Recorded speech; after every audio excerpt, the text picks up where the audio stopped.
Olá, paz do Senhor a todos. Todos estejam na graça de Deus. Que Deus possa abençoar a vida de cada um de vocês. Estarei entrando aqui para darmos continuidade à nossa palavra. A nossa leitura bíblica de hoje é no capítulo 44 do livro de Ezequiel, que fala sobre a porta do príncipe. Então, no versículo 1, então me fez voltar para o caminho da porta do santuário exterior que olha para o oriente, a qual estava fechada. No versículo 2, e disse-me o Senhor, esta porta estará fechada, não se abrirá, nem entrará por ela homem algum, porque o Senhor Deus está. Israel entrou por ela, por isso estará fechada. No versículo 3, quanto ao príncipe, por ser ele o príncipe, se assentará nela para comer pão diante do Senhor, pelo caminho do vestíbulo da porta entrará e por esse mesmo caminho sairá. Versículo 4.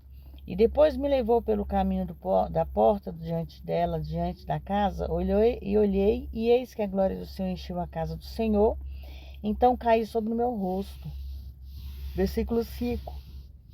E me disse o Senhor, filho do homem, observe bem, e vê com teus olhos, ouve com os teus ouvidos tudo quanto eu falo contigo sobre todos os estatutos da casa do Senhor. Todas as suas leis se consideram no teu coração, e entrará na casa e a todas as saídas do santuário. Versículo 6. Diante dos rebeldes, e disse aos rebeldes, a casa de Israel, assim diz o Senhor Deus, bastem-vos todas as vossas abominações, ó casa de Israel.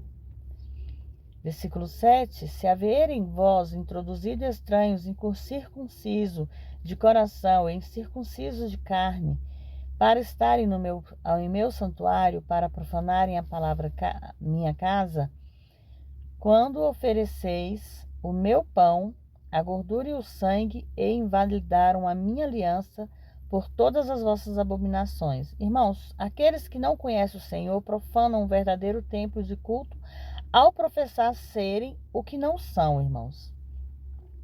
No versículo 8, e não guardastes a ordenança das minhas coisas sagradas, antes vos constituístes a vós mesmo, guarda da minha ordenança no meu santuário, as instruções para o sacerdote.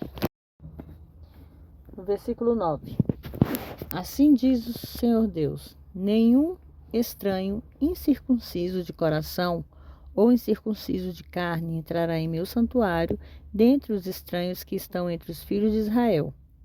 Versículo 10. E os levitas que se apartaram para longe de mim, quando Israel andava errado, quando andavam extraviados, desviados de mim, para irem atrás dos seus ídolos, bem levarão sobre si a sua iniquidade. Versículo 11. No entanto, serão ministros do meu santuário, nos ofícios de porteiro na casa, e servirão a casa, eles matarão o holocausto e sacrifício para o povo, e estarão perante ele para servir, porquanto lhes ministraram diante dos seus ídolos e serviram a casa de Israel de tropeço de maldade, portanto levantarei minha mão contra eles, diz o Senhor Deus, e eles levarão sobre si a sua iniquidade. Versículo 13. E não se achegarão a mim para me servirem no sacerdócio, nem se achegarão a nenhuma de todas as minhas coisas sagradas, que são santíssimas, mas levarão sobre si a sua vergonha e as suas abominações que cometeram. Irmãos, a partir aqui do versículo que eu comecei a ler,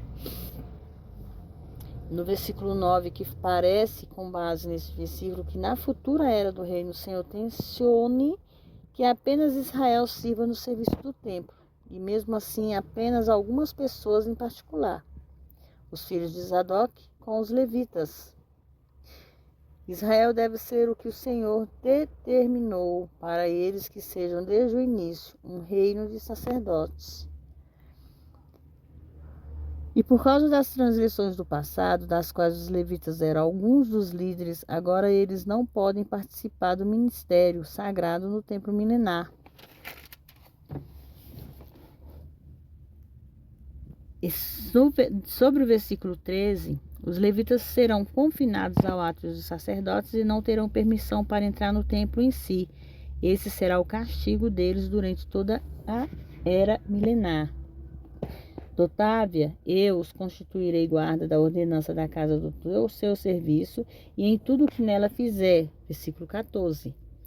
No versículo 15, mas os sacerdotes levitas e os filhos de Zadok, que guardaram as ordenanças do meu santuário, quando os filhos de Israel desviaram de mim, eles se achegarão a mim para ministrarem diante de mim, estarão para me oferecer a gordura e o sangue, diz o Senhor Deus.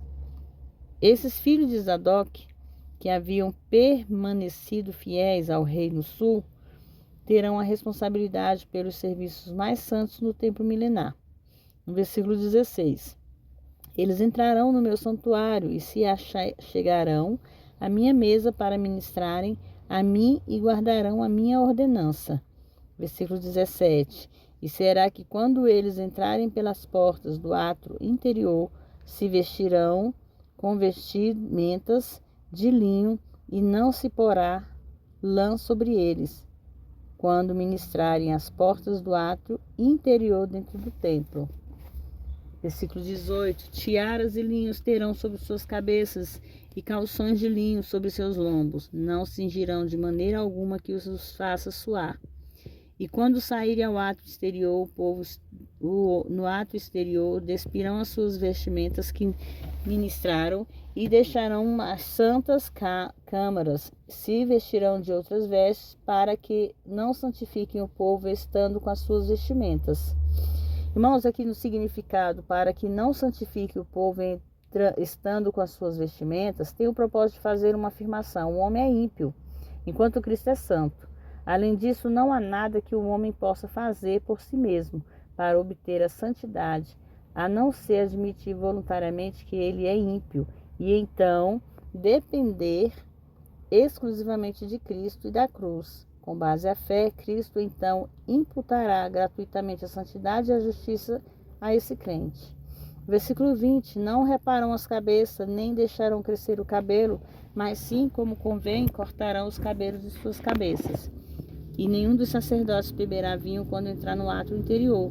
Nenhuma viúva nem repudiada tomarão por mulheres, mas tomarão virgens nas linhagens de Israel, ou viúva que for viúva de sacerdotes.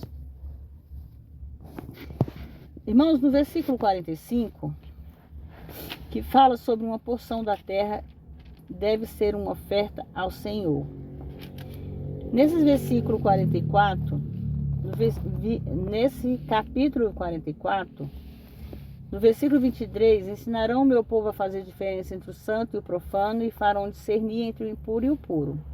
No versículo 24, quando houver algum pleito, eles assistirão a ele para julgarem, conforme os meus juízos julgarão, e as minhas leis e os meus estatutos guardarão em todas as minhas feitas solenes, e santificarão os meus sábados. Versículo 25, não se aproximarão de nenhuma pessoa morta para se contaminarem. E depois de sua purificação, ser-lhe-ão contados 7 dias. E no dia que ele entrar no santuário do átrio interior, para ministrar no santuário, oferecerá a sua oferta pelo pecado, diz o Senhor Deus. Nesse versículo, irmãos, nós vemos aqui o que os sacerdotes têm que fazer, né, para que eles possam entrar no templo. Que como o templo é santo, e assim como Deus fala, né, que aqui na Bíblia fala que eles têm que se purificar para entrar ao templo. Eles não podem estar em pecado para entrar no templo de Deus. E esse templo é o que ele levou os seus sacerdotes para ver do alto monte como seria construído, quais seriam as metragens, como seria por dentro e como seria por fora. É interessante, né, essa palavra.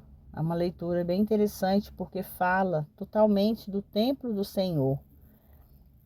O templo que Deus não permitiu que entrasse pecadores. E até as vestes que aqueles profetas vestiam dentro do templo para fazer os sacrifícios teria que ser retirada do seu corpo para sair para fora do templo, que eles não poderiam sair com aquela vestimenta sagrada para fora do templo. Eles teriam que vestir as vestimentas normais, comuns deles. Para quê? Para que todas as vezes que eles entrassem lá dentro, eles trocassem as vestimentas e vestissem as sagradas. Irmãos, que Deus abençoe a vida de vocês através dessa leitura. Que Deus possa trazer a graça sobre a vida de cada um de vocês.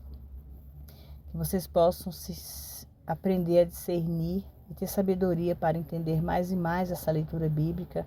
A palavra de Deus, né? Que nós não estamos aqui brincando, nós estamos aqui levando com seriedade a palavra de Deus, a palavra que Ele deixou para que nós buscássemos todos os dias. Então, que vocês possam aprender muito através dessa leitura, como eu também estou aprendendo, irmãos e irmãs. Eu estou aprendendo junto com vocês, eu não estou aprendendo sozinha, amém? E eu me sinto bem, porque são palavras que se eu voltar ali para ler novamente, a minha mente vai buscar aquilo que eu já li e estou relendo. Coisas que a gente guarda na memória. Por isso que diz que nós temos que guardar a palavra de Deus, não só no coração, mas na mente. Porque haverá um dia, irmãos, que não haverá o livro sagrado para nós lermos.